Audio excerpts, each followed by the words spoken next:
Hi అందరికీ! ఇవాళ బీరకాయ, శనగపప్పు కూర చేస్తున్నానండి. అందుకోసం ఫస్ట్ కడాయి పెట్టి కడాయిలో ఆయిల్ వేసుకొని పోపు దినుసులు, కరివేపాకు, ఆనియన్స్ ఇవన్నీ వేసి వేయించుకోవాలండి. ఆనియన్స్ రెడ్డిష్ బ్రౌన్ కలర్లో వచ్చిన తర్వాత కట్ చేసి పెట్టుకున్న టమాటో ముక్కలు వేసి వేయించుకున్న తర్వాత అల్లం వెల్లుల్లి పేస్టు తర్వాత సాల్ట్ వేసిన తర్వాత కొద్దిగా పసుపు పొడి వేసి బాగా వేయించుకొని ఇది మగ్గేందుకు కొద్దిసేపు మూత పెట్టి మగ్గించుకోవాలండి.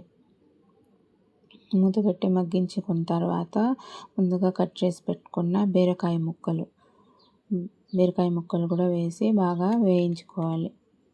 బాగా వేయించుకున్న తర్వాత కావలసినంత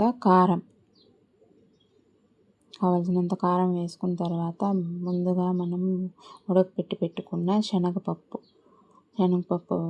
వేసి బాగా కలయి పెట్టుకొని బీరకాయ ఉడికేందుకు ఎంత వాటర్ కావాలో అంత వాటర్ వేసుకున్న తర్వాత 10 మినిట్స్ బాగా ఉడకపెట్టుకున్న తర్వాత రెడీ అయిపోయిందండి బీరకాయ శనగపప్పు కూర.